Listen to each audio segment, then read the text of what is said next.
A wild bear cub came to a human village, not to eat, not to escape, but to ask for help. What happened next left even the forest silent.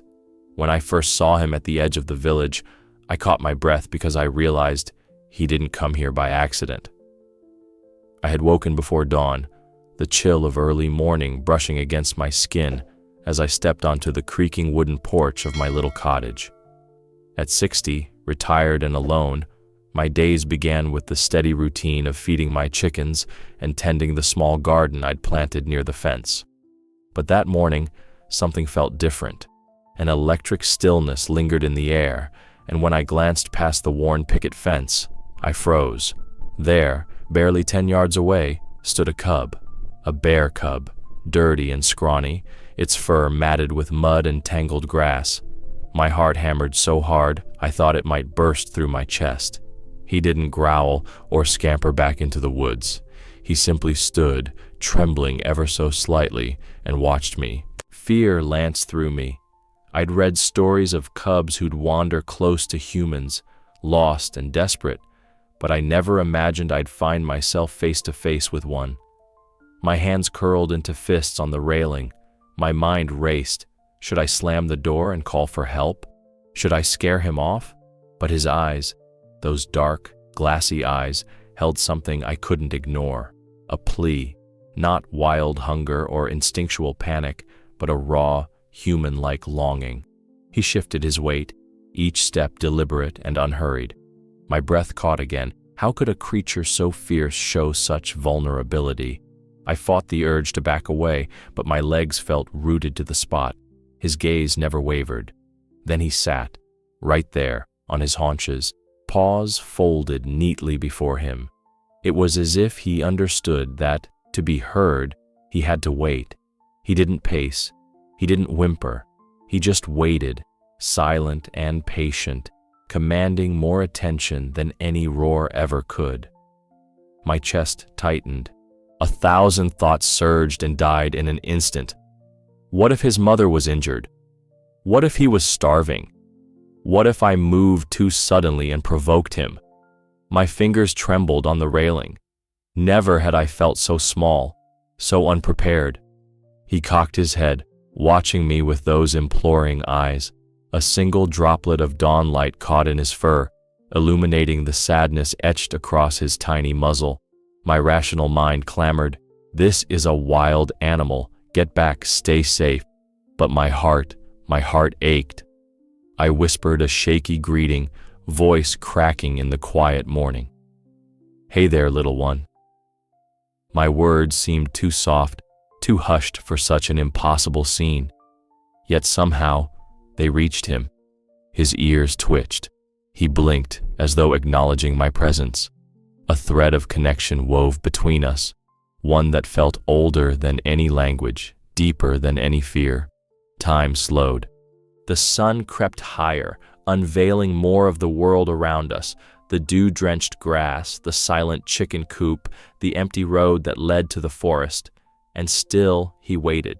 I wanted to help, to shoo him inside, to feed him, anything to ease that desperate look. I climbed down from the porch and took a cautious step forward. The cub didn't flinch. My heartbeat thundered in my ears as I extended a trembling hand. Just a gesture, no threat. He sniffed the air, then lowered his head slightly. I froze, breathless, waiting. The world held its breath with me. But then, he turned away. My pulse sank. He rose and padded back toward the trees, each step deliberate. My chest ached with relief and regret. Relief that he seemed unhurt, regret that I hadn't reached him in time. I exhaled, the tension ebbing from my shoulders. I watched until he vanished into the gloom of the forest's edge. The morning returned to its routine sounds, birds chirping, wind rustling leaves, a distant rooster crowing. I blinked, still anchored at the fence, expecting, what? A sign? A thank you? Anything?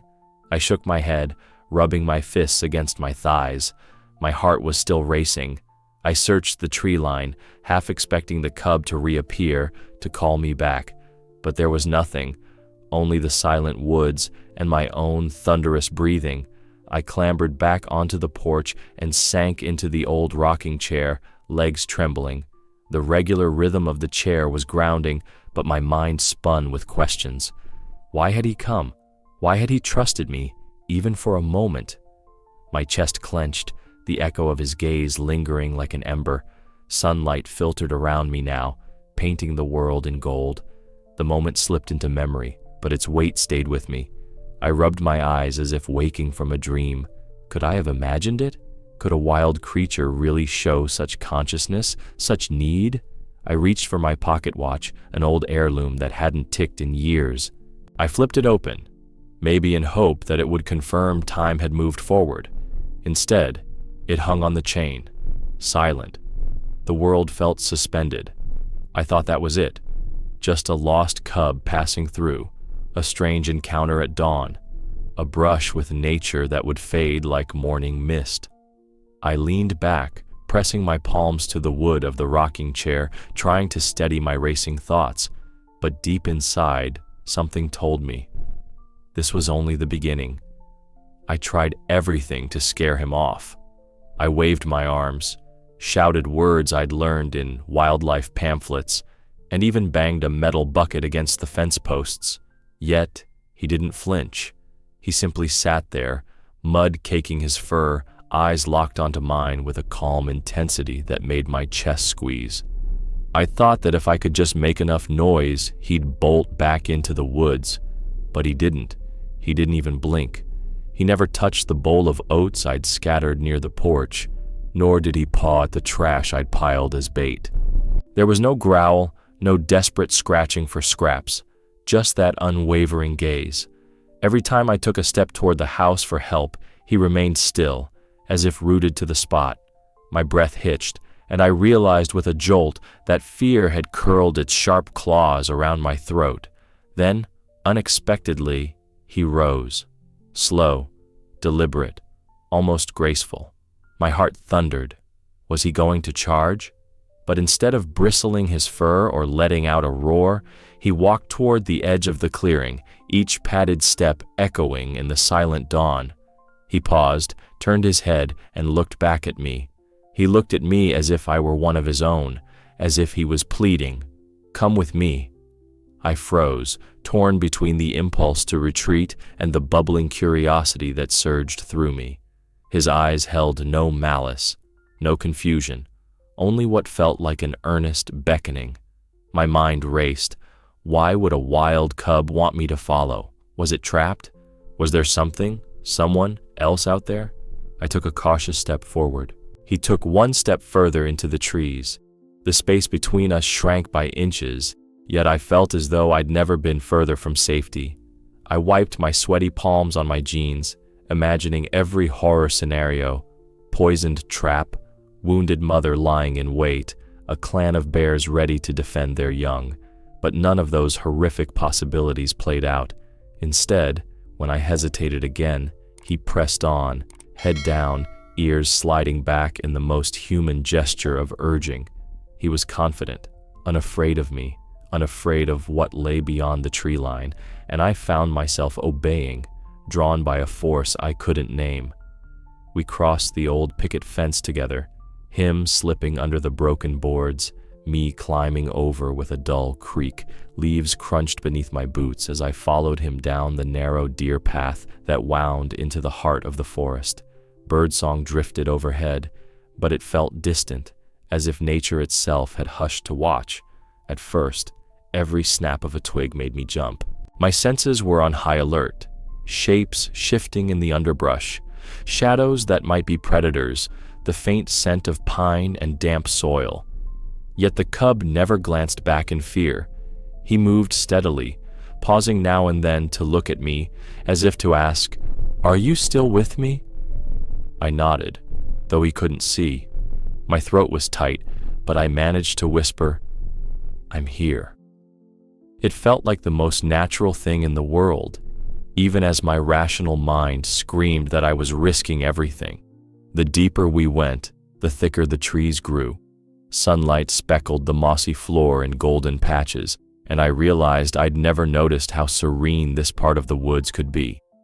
The cub led me over a fallen log and through a small clearing where dew glistened on ferns. I bent to brush the droplets off a blade of grass and looked up. He was watching me again, head tilted. He turned, and I followed. Then he paused at a strangely arranged pile of stones. My pulse leapt. Was this an animal den? A sacred shrine of the forest? He sniffed the stones, then lifted a paw to tap the largest one. The gesture was gentle, reverent, as if he acknowledged something I'd overlooked. I swallowed hard. What did this mean?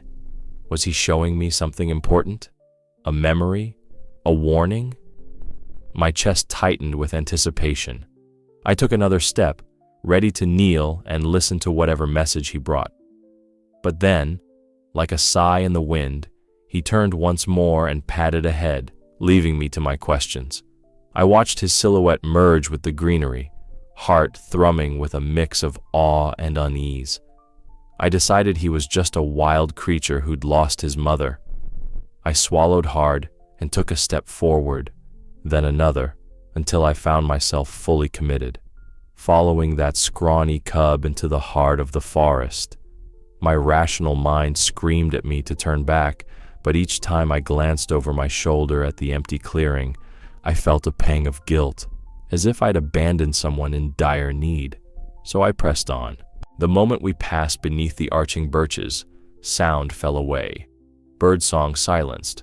The whisper of wind through leaves stilled. It was as if the forest itself had hushed, watching us with bated breath. My footsteps on the pine needle carpet sounded loud enough to wake the dead. I could feel my pulse in my temples, every nerve alive with tension. My fear pulsed first. What if this was a trap? Wolves or the cub's mother lying in ambush? My breath came in short gasps, and I tightened my jacket around me, half expecting claws to tear through the fabric. But the cub pressed on, confident, his little claws making soft, scratching sounds on the mossy ground. He never faltered, never sniffed the air in alarm.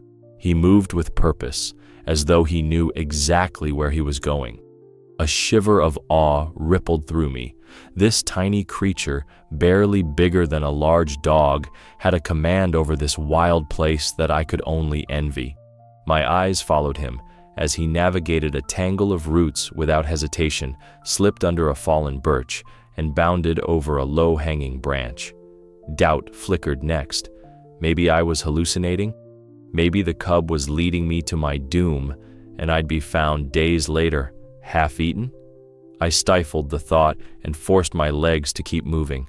My chest tightened when the path narrowed, and the trees hemmed us in so closely I could feel the damp bark alongside my arm. Yet I found myself trusting him, trusting that this little wild thing with his deep, imploring eyes was guiding me somewhere I needed to be. My heart swelled with gratitude for his silent leadership and for the mercy he seemed to extend by not turning back. Then, abruptly, he stopped. I almost ran into him, so sudden was his halt, and he turned his head toward a massive, uprooted oak.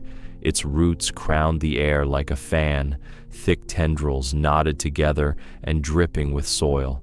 The cub padded forward and raised a front paw, then raked at the earth beneath the roots. His claws scraped dirt, stones, and broken wood. He worked with a frenzy I'd never seen, each motion urgent, fierce. A low rumble grew at the back of my throat, part fear, part wonder. The cub let out a sharp, keening whine that echoed through the hollow. My blood ran cold.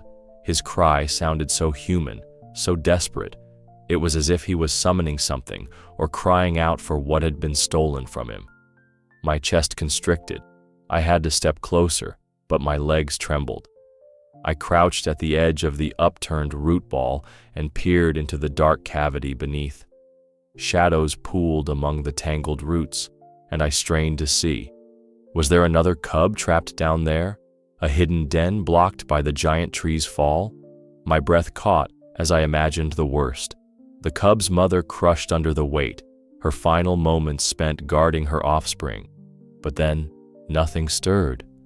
No other shape emerged from the gloom. My throat tightened with relief, but the cub's frantic digging continued. He bared his teeth in a vicious snarl that cut against his usual silent sadness. My hands flew to my mouth to stifle a gasp. Never had I seen such ferocious protectiveness in such a small animal. I dropped to my knees and reached out, placing a tentative hand on the edge of the roots. "Hold on, little one," I whispered, voice quivering. The cub paused, lifted his head, and stared at my palm, as though seeking comfort. In that moment, the forest felt endless and infinite, my fear and the cub's sorrow merging into a single ache. Seconds stretched into minutes. My mind buzzed with questions I'd never imagined asking a wild creature. What were you doing down there? Who are you saving? But the cub only resumed digging, softer this time, as if he knew I was there to help. My heart swelled with compassion, and I sifted soil aside with trembling fingers, revealing tangled roots and stones. I thought he was simply playing, his youthful exuberance translating to frantic wrestling with the earth. I thought he'd tire soon, then turn away and let me return him to the safety of my porch, where food and shelter awaited. I thought this would be the end of our journey together, a wild cub's playful dance in the dirt, a harmless morning adventure. But as I watched the cub's determined efforts, I realized how wrong I was. This was no play. This was something far deeper, something I wasn't prepared for. And though I forced myself to whisper reassurances, my heart pounded with the understanding that this path we'd taken was only just beginning. I edged closer, every nerve in my body screaming to turn back, but I couldn't tear my eyes away. Beneath the gnarled roots of the fallen oak lay something I never expected. A massive adult bear, her fur matted with earth, her massive form pinned by the weight of the tree. She was still, her rise and fall of breath gone silent. My heart hammered so fiercely, I feared it would echo through the hushed forest like a drumbeat of mourning. Beside her, curled in a ragged heap, was another cub, smaller even than the first, his flank heaving in slow, shallow gasps. He lay on his side, ribs visible under gray fur slick with blood and sweat. My throat constricted, hot tears springing unbidden to my eyes. The cub I'd followed here wasn't playing at all. He had been leading me to this terrible scene. "He brought me to save his brother," I whispered, voice catching on the grief that weighed down my chest. I dropped to my knees beside him, my hands trembling as I reached out. The cub lifted his head, eyes glazed but flickering with a spark of recognition when they found mine.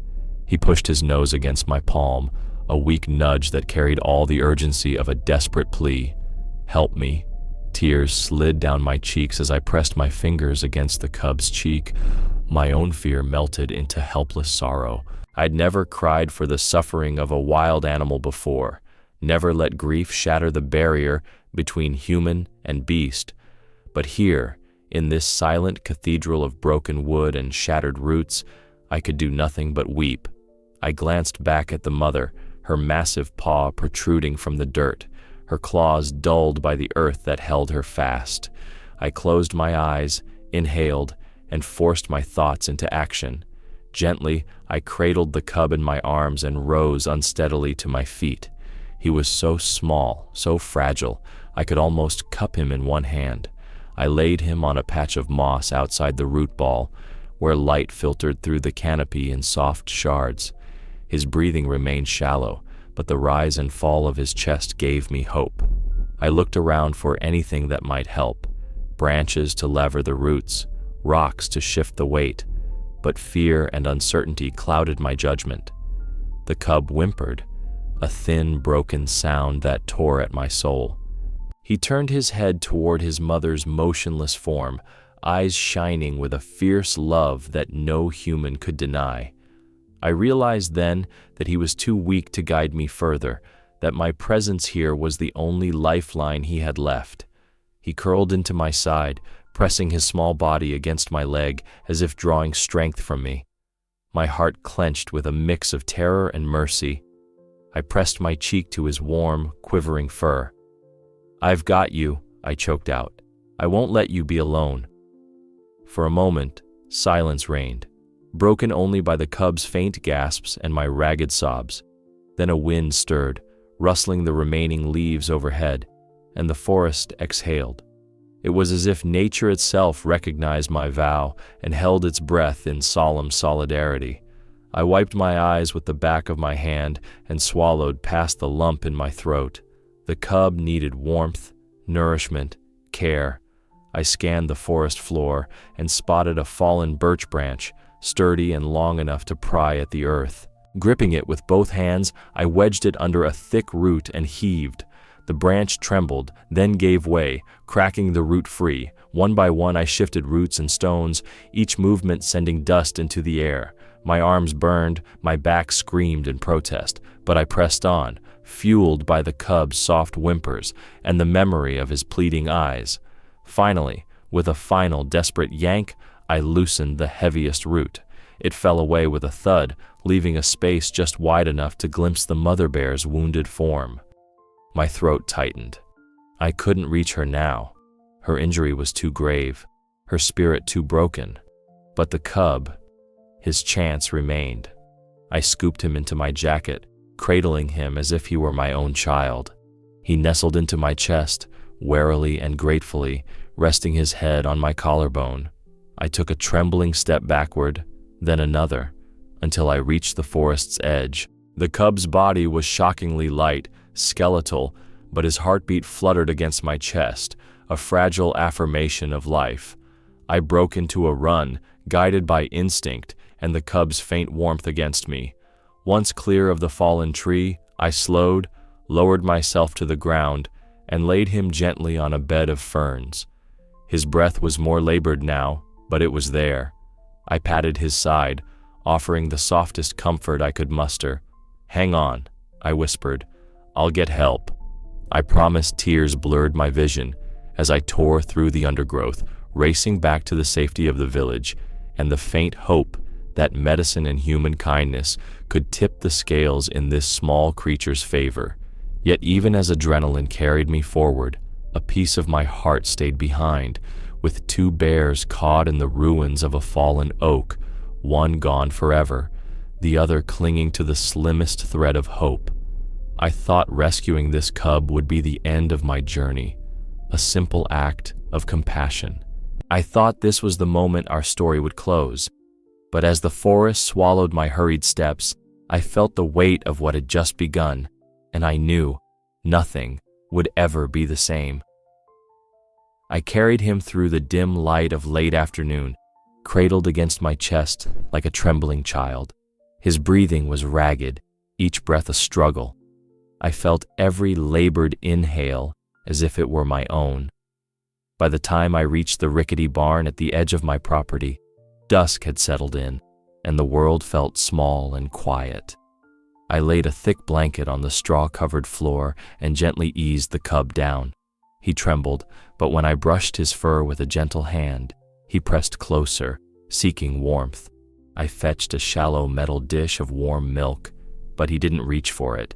His eyes, heavy with pain, remained half-closed. I returned to the porch and called softly, "Come on out," half expecting him to bolt back into the night. Instead, from the tree line came the cub I had first encountered, the one who led me here.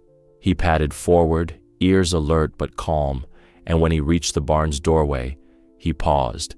His gaze flicked between me and the injured cub. Then, without hesitation, he stepped inside. He lowered himself into the straw beside his brother, body tense with watchful concern. He laid his head gently on the smaller cub's back, an unspoken promise that he would stay. I shut the barn door and latched it, the click echoing in the stillness. Inside, the two cubs lay close together, their breathing steady, a fragile rhythm of life. For a moment, I simply stood there, unmoving, as tears welled in my eyes. These were wild creatures, untamed, dangerous, but right now, they were just two frightened orphans who needed shelter. I turned and closed the door, leaving them to the dim lantern light. That night, sleep eluded me. I sat by the open doorway, listening to their breath. Each inhale and exhale felt like a miracle.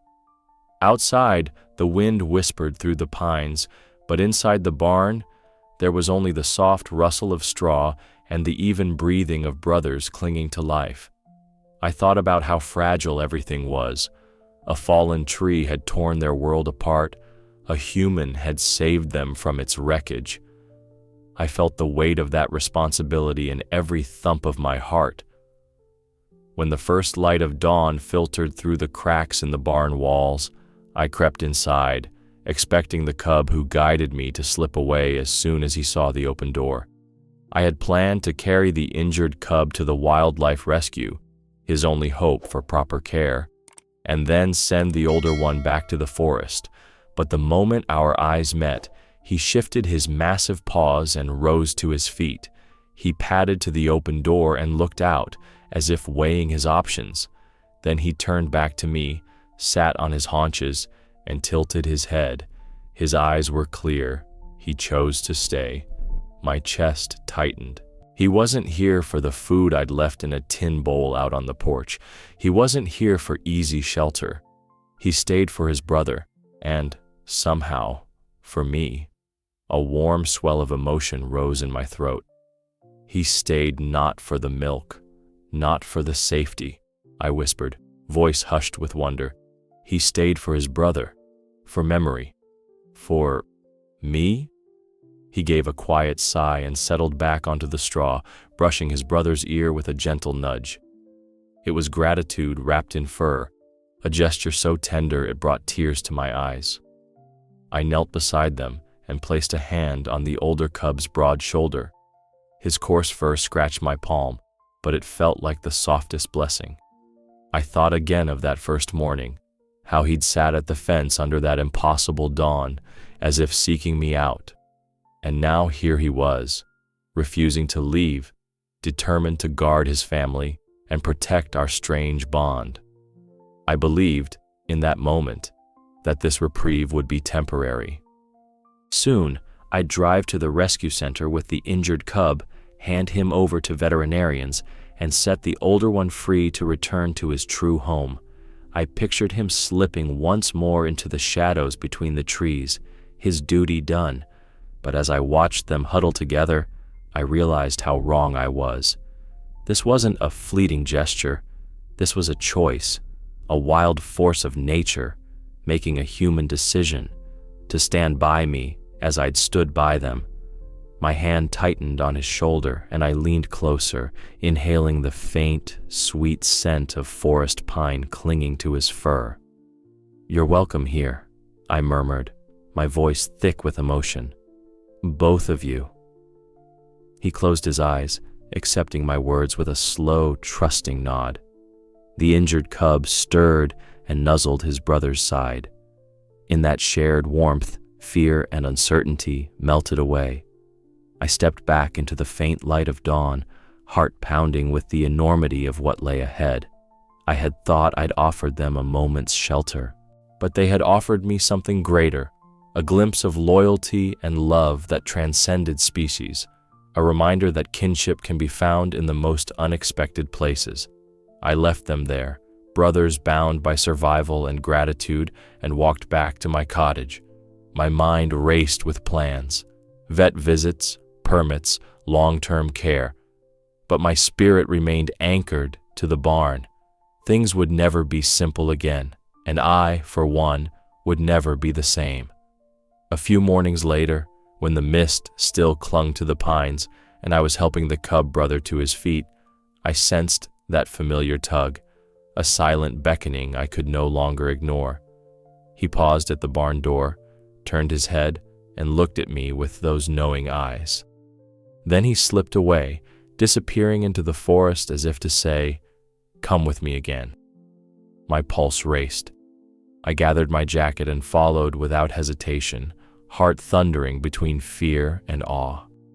The forest was hushed, the path carpeted in moss that muffled my steps. Every snapped twig held the weight of possibility, wonder or danger.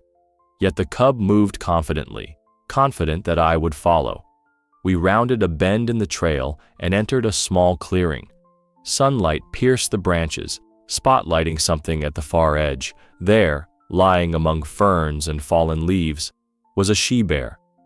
My blood froze. Her flank was dark with dried blood, her breathing shallow and uneven. Around her neck hung a necklace, one I had carved myself decades ago and hung on a low branch to ward off poachers when I'd first rescued her. I swallowed hard, chest tightening. Could it be her? The same bear I'd coaxed from a snare when I was a young game warden, her paw shredded, her trust earned in trembling moments of care. I'd never believed she survived the winter storms that followed, yet there she lay, alive but broken, the pendant I'd made clasped firmly around her neck. Tears brimmed in my eyes as I knelt beside her. She lifted her head, pupils wide with recognition. For a heartbeat, time stopped. I placed a trembling hand on her coarse fur, feeling the faint pulse beneath. My voice caught. "I thought you were gone." She closed her eyes, then opened them again and blinked slow, and in that moment, I felt the deepest gratitude pulse through me. It was her children. She remembered and brought me back to herself. Behind me, the cub waited, silent sentinel. His eyes shone with relief. He nuzzled his mother's side, as if confirming she was truly here. My heart swelled with awe. This was more than rescue or repayment. This was a bond forged in kindness and memory, stretching across years and seasons. I reached into my pocket and produced a small water flask, offering it to her muzzle. She drank carefully, tilting her head back, eyes never leaving mine. Every sip seemed to strengthen her. I knelt in the dappled light, brushing loose pine needles from her fur and murmuring soft encouragements. The cub brother curled beside her, resting his head on her massive paw, and she leaned into him with a gentle sigh.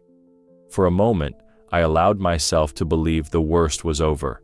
I imagined lifting her onto a makeshift stretcher, carrying her back to my barn, nursing her until she could return to the wild.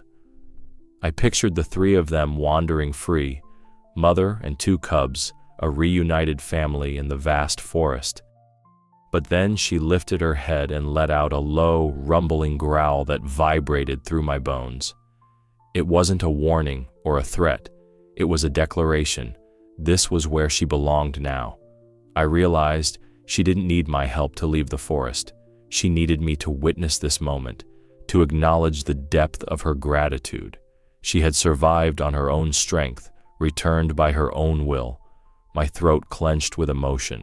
I had given her a chance once, and she had never forgotten.